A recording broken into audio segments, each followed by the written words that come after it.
ইতিহাসের পাতা খুললে আমরা অনেক হারানো সভ্যতার গল্প পাই, কিন্তু কি হবে যদি বলি একটি গোটা কলোনি ১০০ জনেরও বেশি মানুষ, নারী পুরুষ শিশুসহ যেন বাতাসে মিলিয়ে গিয়েছিল।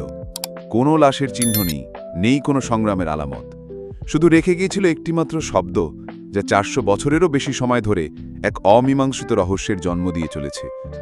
আজ রহস্যবৃত্তে আমরা পাড়ি দেব আমেরিকার ইতিহাসের সবচেয়ে পুরনো এবং সবচেয়ে ভূতরে এক রহস্যের সন্ধানে। এটি দ্য লস্ট কলোনি বা হারানো কলোনি নামে পরিচিত। রোয়ানোক কলোনির গল্প। কি হয়েছিল সেই ১১৭ জন মানুষের? তাদের কি ভিন্ন গ্রহের কেউ তুলে নিয়ে গিয়েছিল, নাকি তারা কোনো ভয়ঙ্কর অভিশাপের শিকার হয়েছিল? চলুন সেই রহস্যের গভীরে প্রবেশ করা যাক। গল্পের শুরু ১৫৮৭ সালে। রানী প্রথম এলিজাবেথের শাসনামলে ইংল্যান্ড তখন নতুন পৃথিবীর বুকে নিজেদের সাম্রাজ্য বিস্তারের স্বপ্ন দেখছে। এই স্বপ্নের কাণ্ডারি হয়ে এগিয়ে এলেন স্যার ওয়াল্টার র্যালে। তার নেতৃত্বে জন হোয়াইট নামের একজন শিল্পী, অভিযাত্রী সহ ১০০ জনেরও বেশি নারী পুরুষ ও শিশু পাড়ি জমায় আমেরিকার দিকে। তাদের উদ্দেশ্য ছিল উত্তর আমেরিকার প্রথম স্থায়ী ইংলিশ কলোনি স্থাপন করা। তাদের গন্তব্য ছিল চেসাপিক বে। কিন্তু ঝোড়ো আবহাওয়ার কারণে তারা বাধ্য হয়ে রোয়ানক দ্বীপে অবতরণ করে, যা আজকের দিনে নর্থ ক্যারোলিনার উপকূলে অবস্থিত। সবকিছু ঠিকঠাকই চলছিল। তারা স্থানীয় ক্রোয়াটোয়ান উপজাতির সাথে বন্ধুত্বপূর্ণ সম্পর্ক স্থাপন করে।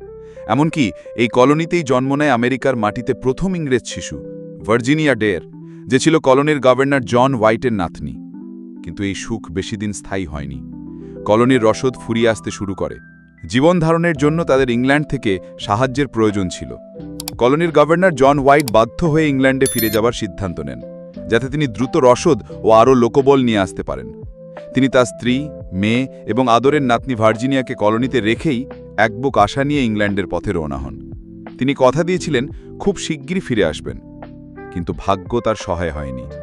তিনি যখন ইংল্যান্ডে পৌঁছান, তখন স্প্যানের সাথে ইংল্যান্ডের ভয়ঙ্কর যুদ্ধ চলছিল। রানী এলিজাবেথ স্প্যানিশ আর্মাডার বিরুদ্ধে যুদ্ধের জন্য দেশের সমস্ত জাহাজ জব্দ করার নির্দেশ দেন।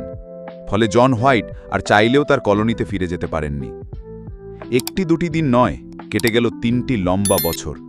অবশেষে ১৫৯০ সালে যুদ্ধের শেষে যখন জন হোয়াইট তার প্রিয়জনের কাছে ফিরে এলেন, তখন তার জন্য অপেক্ষা করছিল এক ভয়ঙ্কর, গা শিউরে ওঠা নীরবতা। জন হোয়াইট এবং তার সঙ্গীরা যখন কলোনিতে পৌঁছান, তারা দেখেন পুরো জায়গাটা জনশূন্য।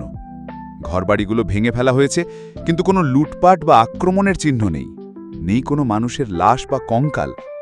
যেন ১১৭ জন মানুষ এক মুহূর্তে উবে গেছে। তারা পাগলের মতো সবাইকে খুঁজতে থাকেন। আর তখনই জন হোয়াইট সেই জিনিসটা দেখতে পান যা এই রহস্যকে অমর করে রেখেছে। কলোনির একটি কাঠের খুঁটির উপর খোদাই করা ছিল একটিমাত্র শব্দ, ক্রোয়াটোয়ান, অর্থাৎ CROATOAN। আরেকটি গাছের গায়ে খোদাই করা ছিল CRO, এই অক্ষর ৩টি।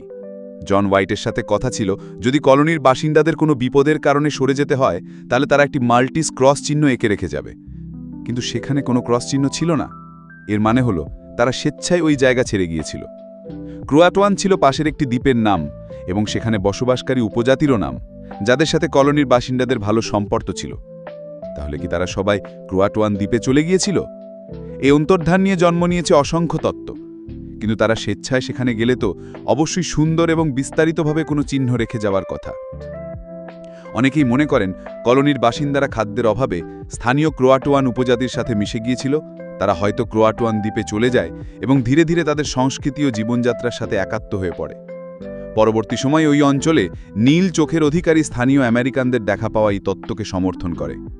আবার অনেকেই মনে করেন স্প্যানিশরা, যারা ওই অঞ্চলে ইংল্যান্ডের উপস্থিতি পছন্দ করত না, তারা হয়তো কলোনিটি আক্রমণ করে সবাইকে হত্যা বা বন্দী করে নিয়ে গিয়েছিল। এর মধ্যে আরও একটি বিষয় উঠে আসে, কোনো ভয়ঙ্কর রোগ বা মহামারীর কারণে হয়তো সবাই মারা গিয়েছিল এবং স্থানীয়রা সংক্রমণের ভয়ে তাদের দেহ সরিয়ে ফেলে। আর শেষের তথ্যটি সবচেয়ে মহিষময়। কেউ কেউ বলেন রোয়ানক কলোনি এক ভয়ঙ্কর অভিশাপের শিকার হয়েছিল। তারা হয়তো কোনো অলৌকিক শক্তির কবলে পড়ে তাদের অস্তিত্বকেই মুছে দিয়েছে।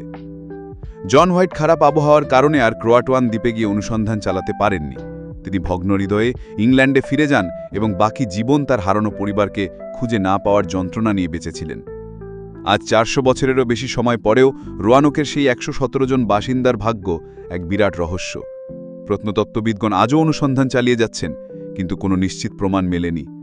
ক্রোয়াটোয়ান শব্দটি তাই শুধু একটি নাম নয়, এটি আমেরিকার ইতিহাসের প্রথম এবং সবচেয়ে বড় অমীমাংসিত রহস্যের প্রতীক। আপনার কি মনে হয়, কি ঘটেছিল রোয়ানক কলোনির ভাগ্যে? তারা কি শান্তিতে নতুন জীবন শুরু করেছিল, নাকি কোনো ভয়ঙ্কর পরিণতির শিকার হয়েছিল? আপনার তত্ত্বটি আমাদের কমেন্ট বক্সে জানান। ভিডিওটি যদি আপনাদের ভালো লেগে থাকে তাহলে লাইক করুন এবং বন্ধুদের সাথে শেয়ার করে তাদেরকেও এই ঐতিহাসিক রহস্যের সঙ্গী করুন। রহস্যবৃত্ত চ্যানেলে আপনি যদি নতুন হন তাহলে সাবস্ক্রাইব করে বেল আইকনটি প্রেস করতে ভুলবেন না। দেখা হবে পরের এপিসোডে নতুন কোনো রহস্যের সাথে। ভালো থাকবেন।